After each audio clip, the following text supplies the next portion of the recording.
할렐루야. 하나님의 은혜와 평강이 이 아침에도 여러분들과 함께하길 바랍니다. 오늘 우리에게 주시는 하나님 말씀은 시편 8편 1절에서 9절까지의 말씀입니다. 여호와 우리 주여, 주의 이름이 온 땅에 어찌 그리 아름다운지요. 주의 영광이 하늘을 덮었나이다. 주의 대적으로 말미암아 어린아이들과 젖먹이들의 입으로 권능을 세우시며 이는 원수들과 보복자들을 잠잠하게 하려 하심이니이다. 주의 손가락으로 만드신 주의 하늘과 주께서 베풀어 두신 달과 별들을 내가 보으니 사람이 무엇이기에 주께서 그를 생각하시며 인자가 무엇이기에 주께서 그를 돌보시나이까. 그를 하나님보다 조금 못하게 하시고 영화와 존귀로 관을 씌우셨나이다. 주의 손으로 만드신 것을 다스리게 하시고 만물을 그의 발 아래 두셨으니 곧 모든 소와 양과 들짐승이며 공중의 새와 바다의 물고기와 바닷길에 다니는 것이니이다. 여호와 우리 주여, 주의 이름이 온 땅에 어찌 그리 아름다운지요. 아멘. 오늘 시편 8편은 하나님의 이름을 높이며 시작합니다. 1절 말씀을 보면요. 여호와 우리 주여, 주의 이름이 온 땅에 어찌 그리 아름다운지요. 주의 영광이 하늘을 덮었나이다. 다윗은 자신의 상황을 토로하거나 억울함을 호소하지 않고 1절부터 바로 높으신 하나님을 찬양합니다. 여러분, 우리의 존재 목적은 하나님을 찬양하는 것입니다. 이사야 43장 21절은 이렇게 말씀하죠. 이 백성은 내가 나를 위하여 지었나니 나를 찬송하게 하려 함이니라. 오늘도 나의 존재 목적은 하나님을 찬양하기 위해서라는 거예요. 이 말은 우리가 하나님을 기계적으로 찬양해야 한다는 것이 아니라 하나님이 인생 가운데 베풀어 주신 기이한 일들을 생각할 때 우리는 너무나 자연스럽게 하나님을 찬양할 수밖에 없는 존재라는 겁니다. 여러분도 그런 경험들이 다들 있으실 텐데요. 제가 예전에 필리핀에 7개월 정도 머문 적이 있었습니다. 그때 배를 타고 조금 먼 바다로 나간 적이 있었는데 청명한 하늘과 구름 그리고 아름다운 바다가 펼쳐지는 모습을 보는데 그 배에 타고 있던 모든 사람들이 누구 하나 할 것 없이 다 저절로 찬양을 하더라고요. 주 하나님 지으신 모든 세계 내 마음속에 그리워 볼 때 하늘의 별 울려 퍼지는 뇌성 주님의 권능 우주에 찾네. 주님의 높고 위대하심을 내 영혼이 찬양하네. 주님의 높고 위대하심을 내 영혼이 찬양하네. 그때의 감격을 잊지 못합니다. 사람은 대자연의 아름다움을 보며 그 안에서 하나님의 손길을 느낄 때 찬양이 저절로 나오게 됩니다. 다윗도 마찬가지예요. 이 1절의 다윗의 고백은 그가 밤하늘을 올려다보며 그 광활한 우주 속에서 하나님의 손길을 느끼며 하나님을 감탄하고 찬양하는 겁니다. 여호와 우리 주여, 주의 이름이 온 땅에 어찌 그리 아름다운지요. 주의 영광이 하늘을 덮었나이다. 저와 여러분의 삶에 하나님을 향한 이런 감탄이 끊이질 않길 주님의 이름으로 축복합니다. 그런데 여러분, 사실 우리가 하나님을 기뻐하고 감탄하기 이전에 먼저 하나님이 우리를 보고 기뻐하고 감탄하셨습니다. 인간은 지음받을 때부터 하나님의 감탄을 통해서 완성이 되었죠. 창세기 1장에 보면 하나님께서 엿새 동안 피조세계를 하나하나 만들어 나가시면서 보시기에 좋았더라 말씀하시는데, 여기에 나오는 보시기에 좋았더라의 히브리어 원어는 토브라는 단어인데요. 영어로 이 토브라는 단어를 번역하면 beautiful, joyful 이런 뜻입니다. 그러니까 토브라는 단어는 감정 표현과 관련된 단어예요. 이렇게 하나님의 감탄이 피조세계의 창조 과정에 배어 나오는데 그 정점이 엿새째 인간을 창조할 때입니다. 하나님이 인간을 창조하신 후에는 심히 좋았더라. 심이라는 단어가 들어가는데 이 심이라는 단어는 최상급의 표현이죠. 와 멋지다, 와 아름답다, 그리고 인간을 창조하시고는 정말 정말 멋지다, 너무너무 아름답다 감탄하세요. 여러분, 하나님의 이 창조의 감탄이 지금도 우리를 향하고 있음을 믿으실 수 있기를 바랍니다. 내가 나를 바라볼 때 기뻐할 일이 하나도 없어 보이는데 언제나 나를 환영해 주시는 분, 언제나 나를 기뻐해 주시는 분, 그 기쁨의 눈빛으로 변함없이 나를 바라봐 주시는 분, 그분이 바로 우리 하나님이십니다. 인간은 지음 받을 때부터 하나님의 감탄을 먹으면서 지음 받았고 그 감탄으로 살아가는 존재라는 거예요.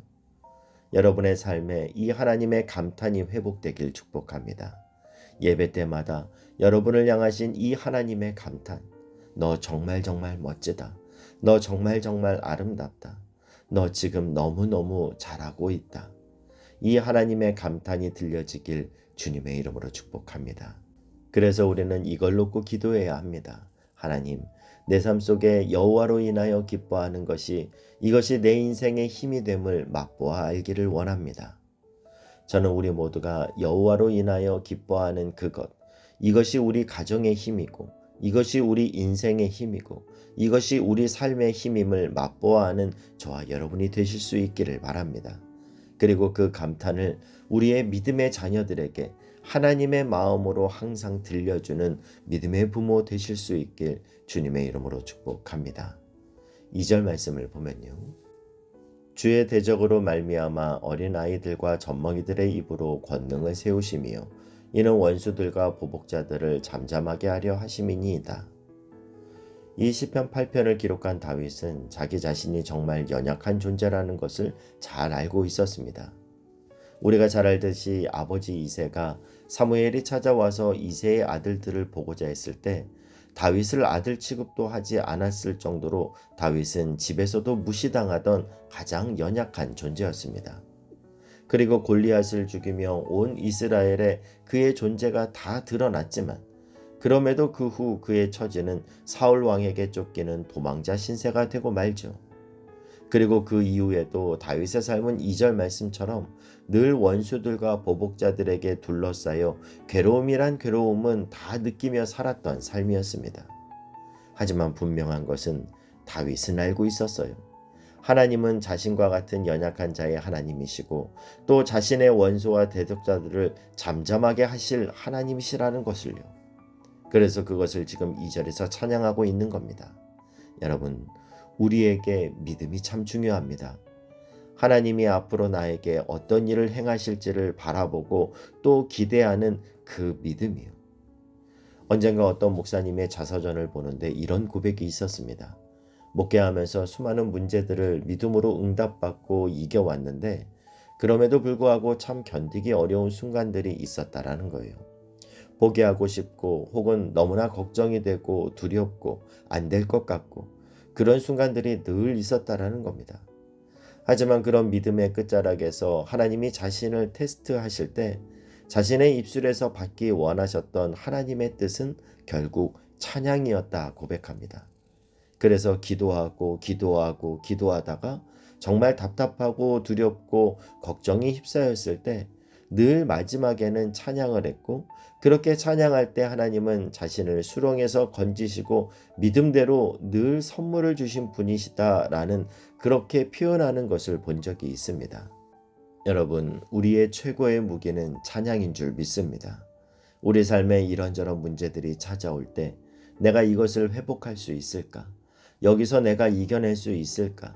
이런 고민과 걱정, 두려움 속에 계신 분이 있다면 나의 무기는 하나님을 찬양하는 것이다 고백하며 하나님 앞에 찬양으로 나아갈 수 있길 주님의 이름으로 축복합니다. 우리가 잘 아는 찬양 중에 이런 찬양이 있죠. 내 눈 주의 영광을 보내 우리 가운데 계신 주님 그 빛난 영광 온 하늘 덮고 그 찬송 온 땅 가득해. 후렴에서는 이렇게 고백하죠. 주의 영광 이곳에 가득해 우린 선의 주님과 함께. 그 다음 가사가 뭡니까? 찬양하며 우리는 전진하리라. 내가 위기를 만날 때, 내가 안타깝고 답답한 일이 있을 때, 그때 내 안에 원망이 나오고 불평이 나올 때, 그때 찬양하는 거예요. 원망과 불평은 키를 한 자라도 더할 수 없고 그 상황을 헤쳐나갈 수 있는 힘이 없습니다. 그러나 찬양하며 우리는 전진하리라. 찬양이 능력입니다.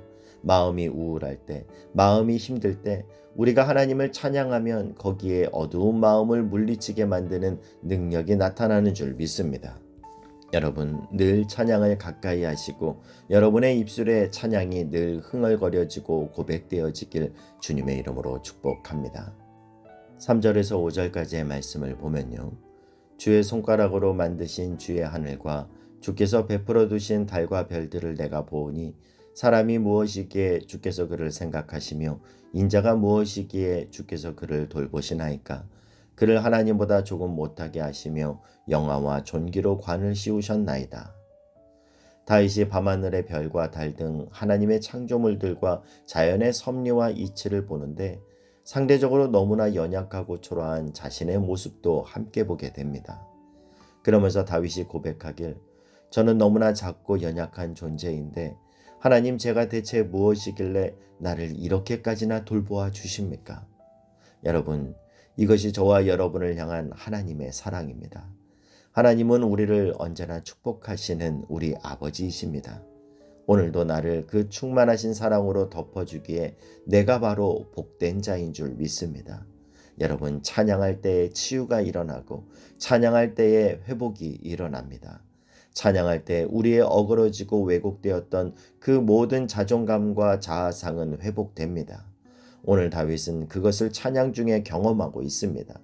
바라기는 저와 여러분의 삶이 평생토록 하나님을 찬양하는 삶이 되기를 바라고, 어떤 상황과 문제를 만나더라도 나는 먼저 하나님 앞에 찬양하겠습니다. 이 고백으로 하나님 앞에 찬양할 때 문제가 해결되고 닫혔던 문이 열리는 것을 경험하는 저와 여러분이 되실 수 있길 주님의 이름으로 축복합니다. 기도하겠습니다.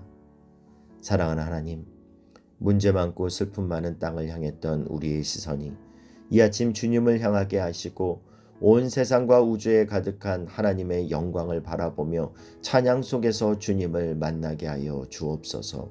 예수님의 이름으로 기도하옵나이다. 아멘.